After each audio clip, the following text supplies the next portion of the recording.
Hey folks, we are driving up here to the front of the property on Old Blue and going to my favorite spot up here to check out the plantain. Now we've got plantain everywhere. It's all over the sides of the driveway here. We have a spot up at the front of our property that Lee has let grow up, and he has planted wildflowers in, and a lot of the wildflowers are coming up. There's probably 5 different kinds of wildflowers that we can spot coming up, but there's also a lot of native wildflowers and things coming up in that spot too. Now this is at the front of our property down by the road, and he just decided instead of mowing it this year, he would plant wildflowers. And our hope is that the wildflowers will reseed and come back every year.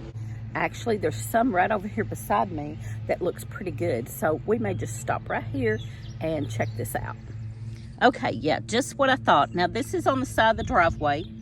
Some of it don't look great, but there it is. Plantain.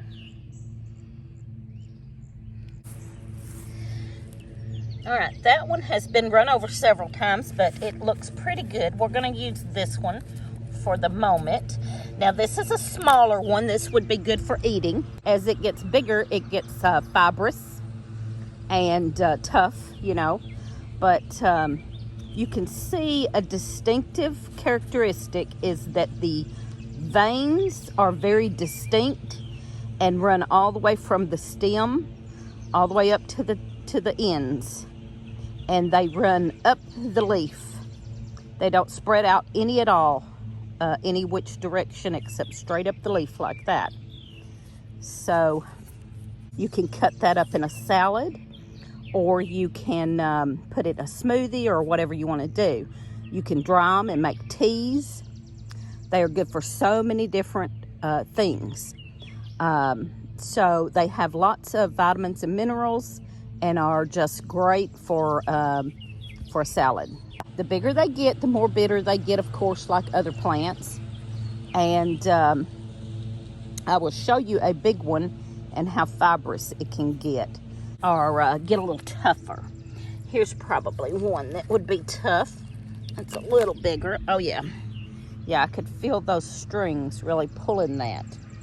So we'll go over here where I can set this down and show you.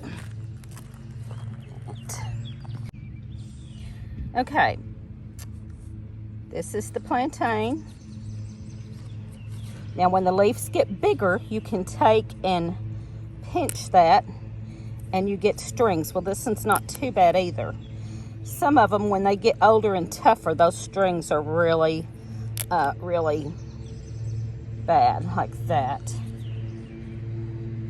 And that's a few ways to recognize it. Now this is Broadleaf Plantain, which is called Plantago Major. There is a narrow leaf plantain. I couldn't find any just now.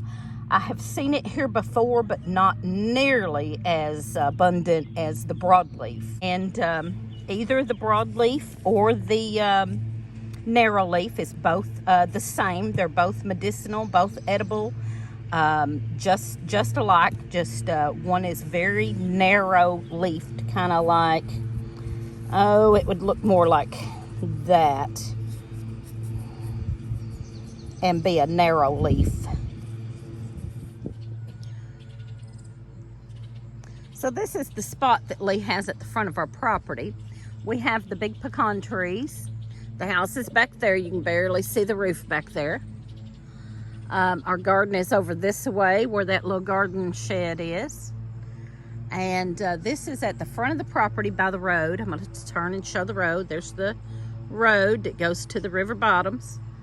And he's mowing here. He just left a square here to let wildflowers grow. We threw some wildflowers in there and planted them. And there's, like I said, 5 or 6 coming up. And then there is a lot of wild things coming up in there that we can use. There is the stinging nettle. There's lots of just wild weeds that had yellow. They're starting to fall off now. We had white blooms and yellow blooms, and the wild garlic, and different stinging nettle, and let's see what else. I said stinging nettle. There's some of that. Wild lettuce. There's some wild lettuce in there. But look at this beautiful plantain, and I see some, ooh, I gotta watch the flowers. I see some cosmos all over, but look at that. Those huge plantain, look at that. That's because they haven't been mowed. Look at those huge plantains. Those haven't been mowed. All the, I think that's cosmos. That's everywhere. I have to be careful and not step on his wildflowers. So anyway, that's something to consider if you have a spot where you can let it grow up a little bit and throw some wildflowers out there, and you will have some native plants come up that you can use, plus some wildflowers in it that'll be pretty, and then you can forage in that spot. Now it is kind of close to the road, but not really, and this is not a very it's not a high traffic road. It's just a little old road that goes to the river bottoms down here, so we're not worried about that either. Okay, here's some of the narrow leaf. We're not going to get a good specimen off of it because these have already been mowed down and have put out their shoots. These are the shoots that they put out. These have already gone to seed. Before they go to seed, you can pinch these off and eat them like, oh, you can throw them in a salad, however you want to eat them, but you can also saute them up, kind of like you would the fiddlehead ferns and garlic scapes, things like that. You can break that top off. You can break it up in salad or saute it. Now those came from a narrow leaf because I can see it here. That's what the narrow leaf looks like. I was trying to find a leaf. Let's get that out of the way. All right, there's one. Oh, there's a narrow leaf one. It's just a baby because this has been mowed down, so it's really hard to see from this, but there it is. And this has already gone to seed, so that's why I can't find a lot of the good leaves to show off of this. But this same thing, these same shoots will come off of a big one. Now this is the broadleaf. It does not have the shoots yet here, but that's what it would look like if it did.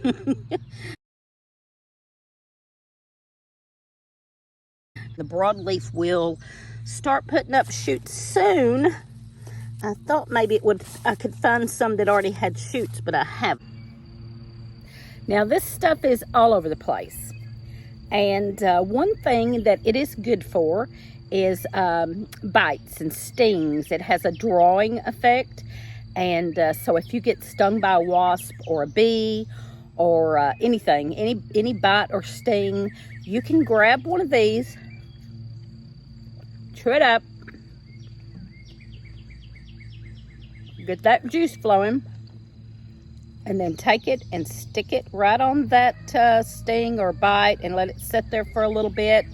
Maybe put a bandage over it, and it will draw that out. Just put you some on your sting or bite.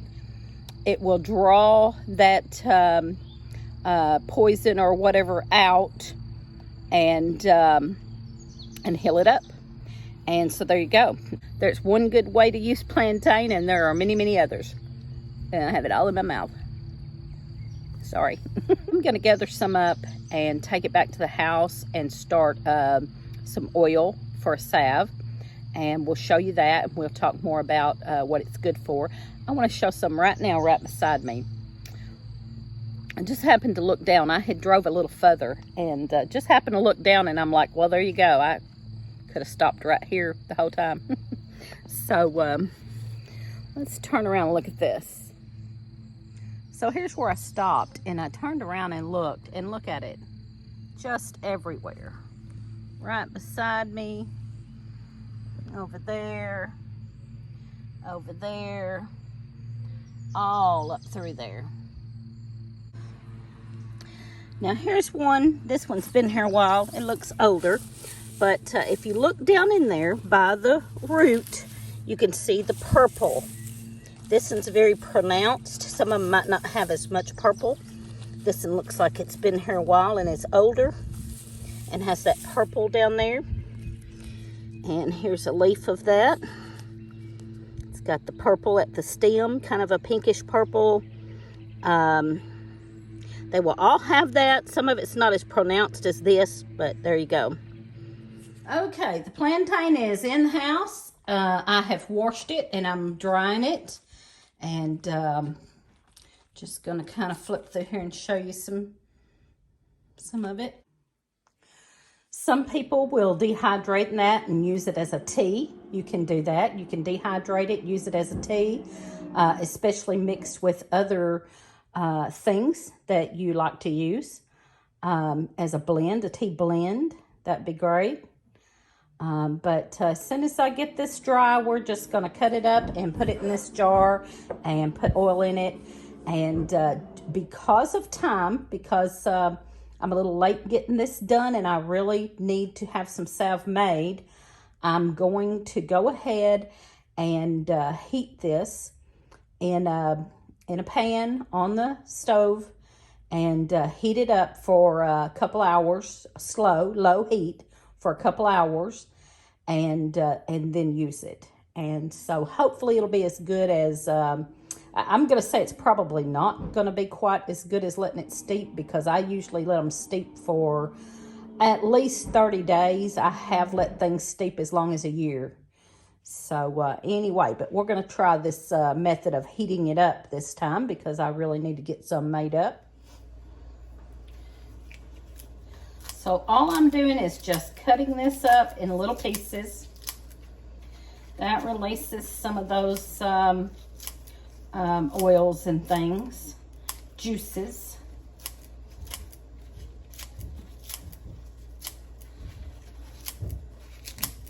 And some people like to have this dried. They will dehydrate it and then cut it up and put it in oil. I don't do that. I have with some things, depends on what I have and if I've already got something dried. But most of the time, if I have something already dried, I might do that. But most of the time, I just cut up my fresh material and put in there, either as a tincture in a cheap vodka or in an oil for making salves and soaps. As a tincture, you would cut this up and soak it in an alcohol. I usually use a cheap vodka, and then you would let that sit for a while, at least 30 days, and use that. Now, you don't have to strain it. If you use it in the alcohol, it will last forever. You don't have to necessarily strain it. You could leave it and let it soak as long as you want it to. I have stuff back there that's been soaking for a year or more in the alcohol, not the oil. But I did let the jewelweed oil soak for like a year. And that was because I forgot about it and hadn't made it yet. And I still got to get that made. All right, let's see. I'm trying to get these cut up pretty good. All right, then we're just going to fill them in the jar, just like I done in the video with the jewelweed and other things I've done. It don't take a lot. I have some things that I have oils going in that's just in the little jelly jars because you don't use a lot of it. Okay, so I'm going to use grapeseed oil this time. And we're just going to get that down in there. I will take a plastic knife or spoon or something and make sure that oil gets all down in there good. Let's see. Let's see my knife. Here's a spoon. And I will just go around that. You know, just kind of like if you're canning, you're just going to go around that and make sure that gets covered and the bubbles out there, so that it's all staying underneath that oil. You want that to all stay underneath that oil. And if you don't have any pucks available, like all of my pucks are being used, I will use a good clean rock and sit on top of that. And then I put my, you can put a loose lid or cheesecloth or something on top of that. And be sure you label it, because if you don't label it good, you may forget. I've been there, done that. Anyway, get that all down underneath and make sure that oil gets all the way down. I didn't stuff it too awful full because I want that oil to saturate all those leaves and then be able to put a rock still on top of that. There we go. I believe that's good. I would let that sit for at least 30 days in a good warm spot. But for this purpose, I am going to go ahead and heat this on the stove and get it heated good for a couple hours. You could even put it in a crock pot on low and leave it overnight. And what I'll do, I'll just put a full of water in this pan, and I'll put a rag. I'll just place a rag right down in the bottom and then fill that with water. Put that in there and heat that on a low temperature for a couple hours. Then you strain it, and you can add fragrance. You can add something to that if you want, a fragrance or something. Or, and you can add your, you could use that in making soap, or you could add a little bit of beeswax in with the oil, strained oil, add a little beeswax in there and let it get melty. And when it's, when the beeswax is in there melting with it, you can take your spoon and dip in it and take that and put in the refrigerator, and then you can see what consistency you've made it. So to get it the thickness you like. I do not have any beeswax right now, so I'm not going to be doing that until I get beeswax. So there's just so many uses for it. But the two most common, we'll go with the two most common right now. The two most common, one is for itches, any itches, insect bites, stings, skin irritations, and itches. It's really good combined with jewelweed. It's also good to help eating it is good to help regulate the bowels. So it's also, one more thing, it's also good as a tea. You can drink it as a tea for colds and flus to help soothe your throat. So there's another good one. You could also use this oil as is. It doesn't necessarily have to be a salve. You don't have to mix it with the beeswax. You could use it as more of just an ointment, and add maybe just a little coconut oil in it to thicken it up, and use it as an ointment, and that would be fine too. So there you go. Thanks for watching. Give us a thumbs up, comment, subscribe, and watch us on Friday nights at 7 p.m. Central Time, where we'll be talking about more foraging.